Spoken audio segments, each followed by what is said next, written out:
네, 안녕하세요.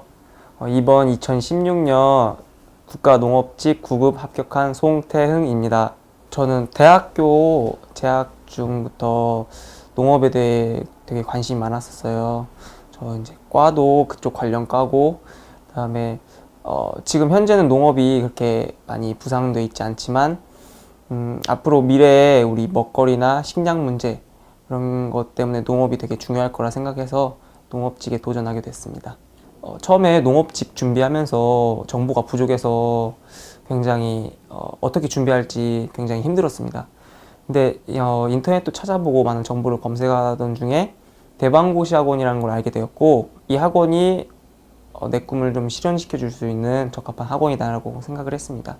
그 이유는 두 가지가 있는데, 첫 번째는 좀 가격적인 면에서 되게 효율적인 그런 패키지 구성입니다. 제가 다른 학원들도 많이 찾아봤는데 이런 기술 학원, 기술직을 위한 학원이 많이 없습니다. 근데 대방고시 학원은 이런 5과목을 다 동시에 가르쳐 줄 수 있는 이런 강의를 할 수 있는 이런 패키지 과목이 돼 있고, 그리고 그렇게 비싸지 않은 학원비이기 때문에 저는 굉장히 그런 대방고시 학원의 이런 패키지 플랜의 구성에 되게 좋게 봤고요. 그다음 두 번째는 되게 훌륭하신 강사분들입니다. 전 특히 국어하고 한국사가 많이 도움이 됐는데, 국어 정원상 교수님 같은 경우는 단순히 시험뿐만 아니라 일상생활 같은 이런 어휘 같은 거, 맞춤법 같은 것도 되게 고쳐주셔서 되게 좋았고요. 그 다음에 논리정연하게 설명을 잘 해주셔서 강의에 집중이 될 수 있게 만들어주셔서 정말 감사했습니다. 그리고 한국사 같은 경우는 이게 강의가 되게 재미없으면은 되게 재미없을 과목인데, 꾸준하게 이런 판서를 통해서 역사의 흐름을 알려주시고 세밀하게 강의를 잘 해주셔가지고 한국사 점수를 올릴 수 있는데 굉장히 도움이 많이 됐습니다. 저는 이제 대방고시 학원에서 짜준 이런 커리큘럼, 이런 인터넷 강의 같은 거를 통해서만 거의 했기 때문에 사실 개인적으로 플랜을 짜서 공부해 본 적은 별로 없고요. 그래서 선생님들께서 해주신 그런 플랜으로 준비를 많이 했고, 국어 같은 경우는 워낙 정원산 선생님이 잘 가르쳐 주셔가지고 되게 문법, 이런 독해 같은 거를 나눠주신 자료하고 그 다음에 기출문제집 같은 걸로 많이 여러 번 반복하고 복습하고 또 강의 듣고 이런 식으로 공부를 했던 것 같습니다. 영어 같은 경우는 이제 대방고시학에서 많이 준 자료 같은 거, 그런 걸 통해서 많이 공부했고, 독해는 제가 독해집을 하나 사서 꾸준히 한 5문제씩 풀었던 것 같습니다. 그리고 한국사는 문동균 선생님이 너무 그 역사에 대해서 이렇게 흐름을 되게 잘 해주셔가지고 그 흐름대로 같이 따라가다 보니까 자연스럽게 점수가 올라간 것 같아요. 그리고 한국사는 특히 제가 좀 좋아하는 과목이고 해서 기출문제를 굉장히 많이 풀었습니다. 이런 공무원 기출문제뿐만 아니라 이런 수능 기출문제하고 그다음에 한국사 능력 검정시험 기출문제까지 많이 풀었거든요. 많이 풀다 보니까 이게 나름 자기만의 노하우도 생기고 어떻게 터득하게 됐습니다.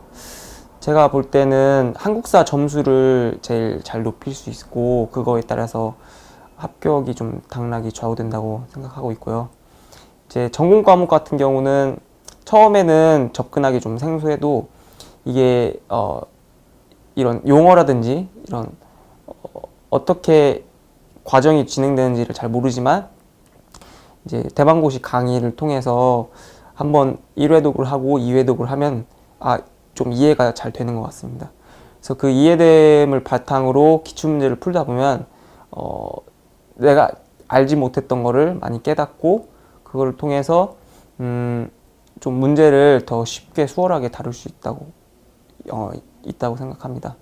그리고 특히 전공은 재배학하고 식용작물학이 많이 겹치는 내용이기 때문에 두 개를 같이 공부하시면 훨씬 공부 시간을 절약하실 수 있다고 생각합니다. 저는 농산물 품질관리사 있는데 그거는 3점 들어갑니다. 이런 전공 과목인 재배학하고 식용작물하고는 좀 다르긴 한데 내용이 농산물 품질관리사는 농업직을 들어가면 굉장히 되게 장점이 많은 자격증이라고 생각합니다. 그 업무가 농산물 품질관리원에서 하는 업무가 되게 많기 때문에 그 내용이 다 겹치거든요. 그래서 그 자격증 따놓으시면 되게 좋은 도움이 많이 됩니다. 약 한 1년 정도 공부를 하면서 되게 슬럼프가 많이 찾아왔습니다. 특히 작년 지방직 시험 떨어지고 나서 그때부터는 정말 공부도 하기 싫고 놀고 싶고 되게 그런 적이 정말 한 3일에 한 번씩은 왔었는데 그때마다 극복했던 저만의 방법은 한 2가지 정도가 있습니다. 일단 첫 번째는 힘들고 공부하기 싫을 때 그냥 잠을 자는 겁니다.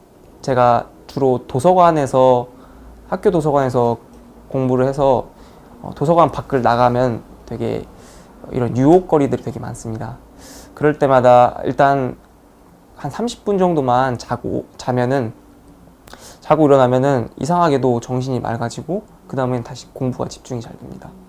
그래서 혹시 공부 안 되실 때는 좀 음악을 들으면서도 좋고 좀 한 30분 정도 쪽잠을 주무신다면 공부를 계속 이어가는데 많은 도움이 될 것 같습니다. 두 번째는 자신에게 위로가 되는 그런 글귀 같은 거, 영상 같은 거를 보는 거를 전 추천해 드립니다. 저는 제가 정말 힘들고 포기하고 싶을 때마다 지친 하루라는 그런 노래가 있는데 거기 뮤비를 보면 어느 취준생의 하루라는 그런 뮤비가 있습니다. 그거를 볼 때마다 정말 힘들고 지금은 당장 어렵지만 조금만 더 노력하고 조금만 더 나아간다면 미래에는 원하는 꿈을 이룰 수 있을 것이다. 이런 내용의 뮤비 영상인데 그걸 보면서 조금만 견디자.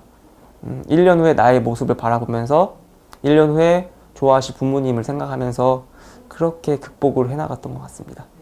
아직 수험하고 계신 분들에게 주변을 돌아보라고 말씀드리고 싶습니다. 공부를 하다 보면 분명히 힘들 때도 있고 포기하고 싶을 때도 있는데 주변의 가족, 친구들, 응원해 주시는 지인들을 생각하면 그래도 내가 열심히 해야겠구나 그런 아마 생각이 드실 겁니다. 정말 지금 당장은 포기하고 싶지만 절대 포기하지 마시고 묵묵히 공부를 한다면 충분히 성공하실 거라 믿습니다. 공무원 시험은 사실 저희를 배신하지 않습니다. 일반 기업 같은 경우는 이런 자기소개서라든지 아니면 면접에서 운이 안 좋다면은 기준이 모호하기 때문에 떨어질 수가 있지만 공무원 시험 같은 경우는 본인이 열심히 묵묵하게 자기 맡은 바 하루에 정해진 양을 꾸준히 한다면 분명히 배신하지 않고 좋은 결과가 있을 겁니다. 여러분들도 지금은 당장 힘드시겠지만 항상 주변의 그런 사람들의 기대를 저버리지 마시고 한 1년, 2년 이렇게 열심히 묵묵히 자기 일을 행하신다면 충분히 성공하리라 믿습니다.